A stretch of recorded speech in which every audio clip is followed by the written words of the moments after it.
एक बार की बात है। एलिस नाम की एक लड़की थी। एलिस अपनी बहन के साथ नदी के किनारे बैठकर थकने लगी थी और उसके पास करने के लिए कुछ भी नहीं था। एक या दो बार उसने अपनी बहन की किताब की ओर देखा, लेकिन उसमें कोई चित्र या वार्तालाप का जिक्र नहीं था। तो एलिस ने सोचा, क्या तस्वीरों या बातचीत के जिक्र के बिना एक पुस्तक का कोई उपयोग है? तो वह अपने मन में विचार कर रही थी कि कैसे फूलों की माला बनाई जाए, जब अचानक गुलाबी आँखों वाला एक सफेद खरगोश उसके पास भाग आया। खरगोश ने समय देखने के लिए अपनी जेब से एक घड़ी निकाली। उसने अपना सिर हिलाया, फिर एक खरगोश के बिल में जाकर गायब हो गया। मुझे पता करना है कि वह इतनी जल्दी में क्यों है। उत्सुक होकर वह खरगोश के बिल में भाग गई और प्रवेश द्वार से झांकने लगी। बिल अचानक गिरा और एलिस भी गिरने लगी। वह एक लंबे समय के लिए गिरी जा रही थी।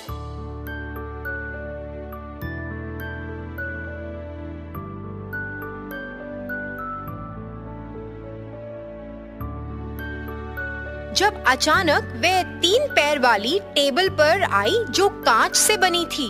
एक छोटी सुनहरी चाबी के अलावा उस पर कुछ भी नहीं था।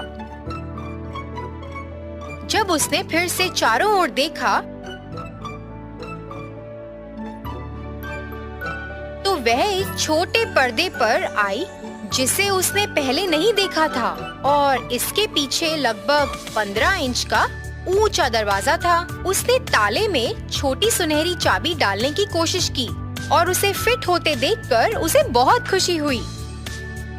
उसने दरवाजा खोला और उसके माध्यम से एक सुंदर बगीचा देखा, लेकिन वो वहाँ जा ना पाई क्योंकि वह बहुत बड़ी थी।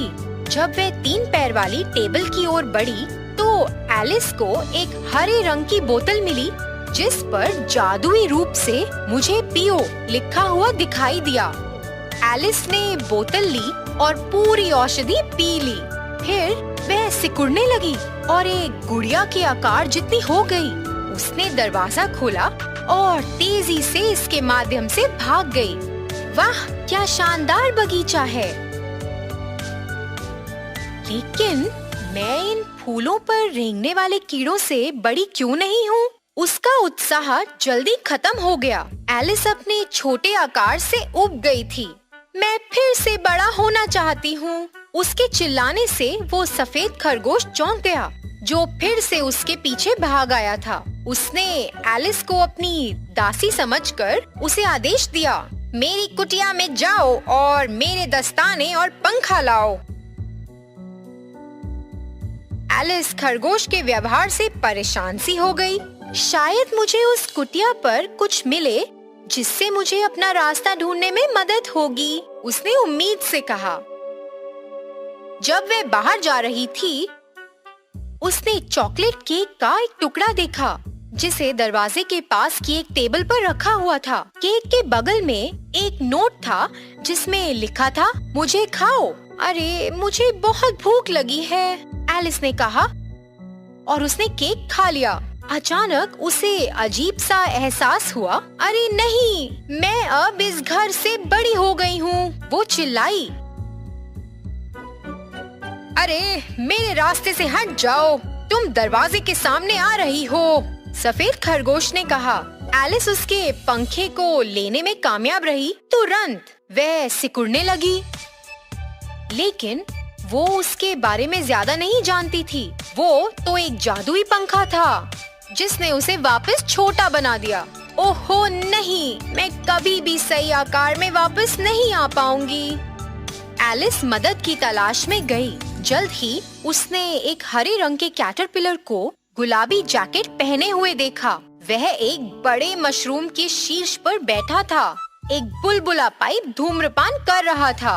एक पक्ष आपको बड़ा बनाता है, दूसरा पक्ष आपको छोटा बनाता है, उसने एलिस से वहाँ से जाने से पहले कहा। अरे मगर कौन सा पक्ष? एलिस ने बुलाया। मशरूम मूर्ख, उसने जवाब दिया। एलिस ने मशरूम का एक टुकड़ा खा लिया। शुक्र है अब मैं बढ़ रही हूँ, वो बोली। लेकिन मैं किस रास्ते जाऊँ? यह रास्ता मैड हैटर की ओर जाता है, दूसरा रास्ता जाता है लामार्च खरगोश की ओर, एक आवाज ने कहा। एलिस ने पेड़ पर एक मुस्कुराती हुई बिल्ली को देखा। मैं आपको बाद में रानी के क्रॉकेट गेम में मिलूंगी, उसने गायब होने से पहले कहा। घर के सामने एक पेड़ के नीचे एक टेबल सेट था और मार्च खरगोश और हैटर उस पर चाय पी रहे थे। उनके बीच में एक चूहा बैठा हुआ था, वो गहरी नींद में था और बाकी दो एक तकिए के रूप में अपनी कोनी उस पर रख कर उसका इस्तेमाल कर रहे थे। ये तो चूहे के लिए आरामदायक लगता है, शायद इसलिए कि वो सो रहा है, शायद उसे परवाह नहीं है, एलिस ने सोचा। वो टेबल बहुत बड़ी थी और वो तीनों उसके एक कोने में थे। कोई जगह नहीं, कोई जगह नहीं, तो चिल्ला पड़े। अरे यहाँ तो बहुत जगह है, एलिस ने कहा और वह टेबल के कोने पर पड़ी बड़े हाथ वाली कुर्सी पर बैठ गई। चलो कुछ शरबत लो, मार्च खरगोश ने उत्साहजनक लहजे में कहा। एलिस ने टेबल की ओर देखा, लेकिन उस पर चाय के अलावा कुछ नहीं था। मुझे तो शरबत नहीं नजर आ रहा। हाँ, तो शरबत नहीं है, खरगोश बोला। तो फिर तुमने शरबत की पेशकश क्यों की? एलिस ने गुस्से में कहा। हाँ, तो ऐसे बिना निमंत्रण के हमारे साथ बैठना सही है क्या? मार्च खरगोश बोला। मुझे नहीं पता था कि यह आपकी टेबल है, यह 3 से अधिक लोगों के लिए रखी गई है, एलिस ने कहा। यदि तुम मेरी पहेली का जवाब दो तो तुम यहाँ रह सकती हो, मैड हैटर चिल्लाया। तो बताओ, काले कौवे को मेज क्यों पसंद है? एलिस हैरान रह गई। हैटर की पहेली का कोई अर्थ नहीं था। मैं आपको बिल्कुल भी समझ नहीं पा रही हूँ। क्या आपने अभी तक पहेली का अनुमान लगाया है क्या? नहीं, मैंने हार मान ली। क्या जवाब है, मुझे बताइए। मुझे तो ये बिल्कुल भी समझ नहीं आ रहा। मुझे भी, मार्च खरगोश ने कहा। मुझे लगा समय के साथ तुम बेहतर हो गए होगे, एलिस ने कहा और चलती बनी। अचानक उसने खुद को एक ऐसे मैदान के बीच में पाया जहाँ दिलों की रानी क्रिकेट खेल रही थी।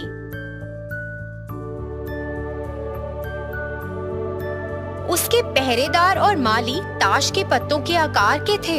एक माली ने गलती से सफेद गुलाब लगाए थे और फिर उन्हें लाल रंग में रंग दिया। उन्हें तोड़ दो, वो चिल्लाई। मुझे सफेद गुलाब से नफरत है। फिर उसने एलिस पर ध्यान दिया और उसे पूछा, क्या तुमने कभी क्रिकेट खेला है?